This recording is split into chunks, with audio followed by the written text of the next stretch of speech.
Yo, what up, everybody? It's your boy Eric here from Black Market Exchange. I know you get your cup of coffee heading into work right now, and it's time for you to get your stock market fixed right here on Market Mondays.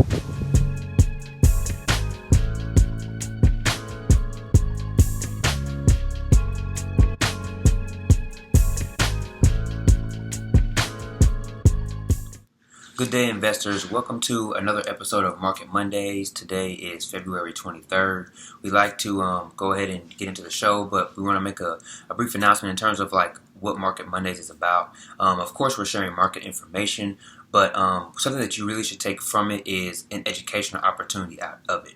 So if we mention about a merger or a company buyout situation, how does the amount of money that a company is paying for another company affect a stock price?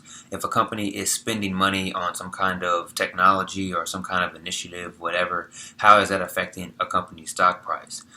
If a company or an industry is not even trending fairly well, like if no one's kind of believing into this product, regardless of how many companies are involved with it, how is that affecting a company's stock price? And think about that, how is it going to affect things for the future? So we want you to take these points and use them to dissect the information from the Market Mondays. We're not trying to tell you to buy one stock over another.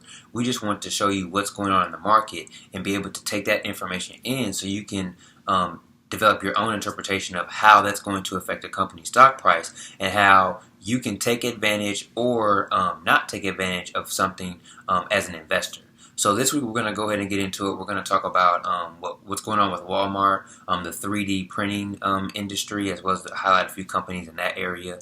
And lastly, about Valeant Pharmaceuticals buying out Salix Pharmaceuticals. So first up, of course, is Walmart with the ticker symbol WMT. Walmart is a tried-and-true company. Several people shop there or even at Target.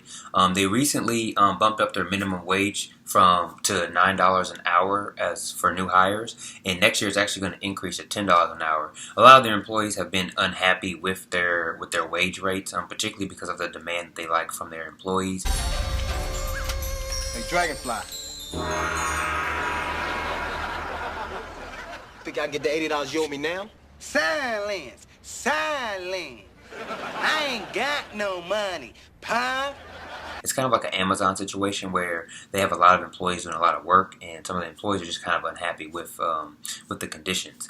So that's just something to kind of know about what's going on with Walmart, as well as they increased their dividend from $1.92 to $1.96. So all these aspects with the wage increase and the dividend increase is going to decrease their cash balance. So of course that kind of hurt the company stock last week, and it's just something to be mindful of. Try to take that information. How is this cash balance affecting the stock? How is increasing the dividend affecting the stock? And actually, Walmart is up 42% in the past 3 years and 15% in the past year. Next up, we're going to delve into the 3D printing industry. The 3D printing companies are very innovative companies, but it's a very expensive marketplace. It costs a lot of money to produce these items. So, of course, they have a hefty price tag on them. They've been taking a hit in the stock market lately, and I think that one of the solutions that they're probably looking for is how can they get to the household. So they're going to have corporations and probably maybe even some small businesses that use them. But what about the average consumer like yourself and I? How can they get them in there? It's a 3D printer that's designed to be really usable and affordable for everyday consumers. It'll retail later this year for less than $400, and it's got Wi-Fi built in, connecting it to our online store, making it extremely easy for users to create parts. One of the ways that they're looking to do is to make 3D printing for edible items. So imagine, having a 3D printer and you can make a pot roast or something like that, where you can feed your family and dinner and have 3D printing. So of course there's going to be some health concerns. How is that going to be, especially with the way the health trend has moving lately? So that's something interesting to see, that they're trying to be innovative and how can they get into the household to drive up some of their revenue. The company 3D itself has a positive net income, which is good compared to some of these other companies we'll list that are in negative earnings. But 3D printing is actually up 100% in the past 3 years, but it's been down 60% in the past year. Stratasys is up 50% in the past 3 years, but since has dropped 50% in the past year. Next up, we have X1, which is down 50% in the past 3 years and actually 60% in the past year. And the last one is Voxeljet, which is down 86% in the past 3 years and 73% in the past year. So a token to take from the 3D printing example is, what are these companies doing to be innovative and change the game? Of course, the edible printing is going to be a new wave, and if they can figure out the health concerns, but you definitely want to see what these companies are doing to offer change. What are they doing that's going to be outside of the box, particularly from some of these other 3D printing companies?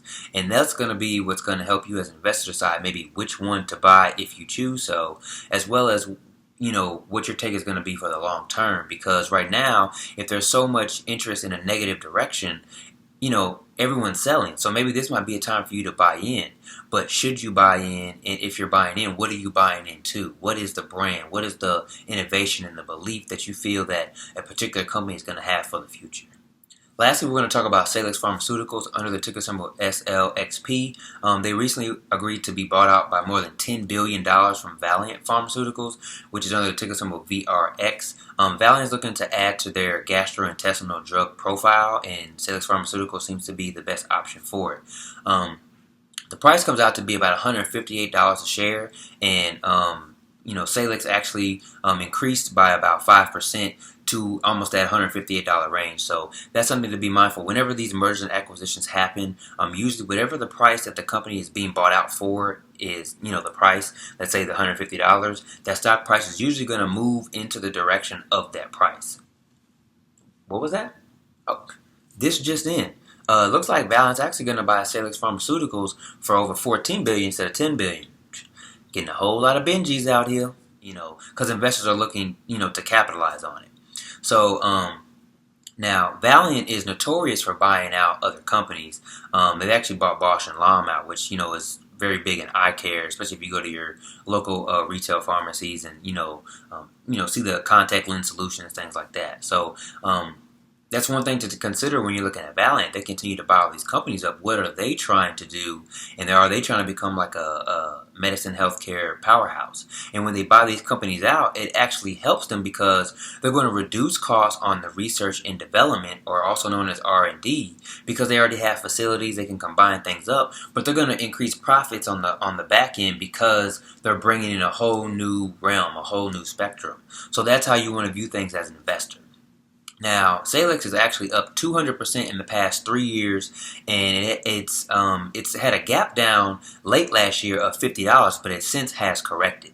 And gap downs, gap ups, they usually tend to correct unless some major event has caused them not to. Say, for instance, with Staples and Office Depot, they both agreed to merge together, and Office Depot had a couple gap ups, but they didn't correct because that buyout price was so high, it never got a chance for the price to come back down. Back to Valeant. Valeant is up 250% in the past 3 years and 21% in the past year. Thank you all for tuning in to this week's Market Mondays. We hope it was great information for you, but also provided some education. We try to give you some insight into how investors really think about when they're applying to companies. Now, you don't have to necessarily buy these companies, but you can apply those same concepts to other companies, particularly of cheaper prices that might be in your price point. We have our Brent Money in Life podcast coming soon. We actually recorded the first episode, and we're just tightening it up to make sure it's perfect for you, the listener. And we're going to expound upon some of these things that we talk about in Market Mondays, but really bring it and make it hit home. How does the Yeezy Boost shoe with Adidas affect Nike? How does the Dre Beats deal with Apple affect Bose? Like, these are the different concepts that we want to bring to you to hit home, but you can also apply these to everyday life. Also, make sure that you check out our Teaching Thursday, this video. We're going to have a part 2 series on retirement accounts. We're going to give you a couple more nuggets on that. And make sure you sign up for our email list to stay on top of everything that we have going on, whether if it's our Market Mondays, our Teaching Thursdays, the new podcast that we have coming. Just make sure you can stay in the know and be the first one to see the information.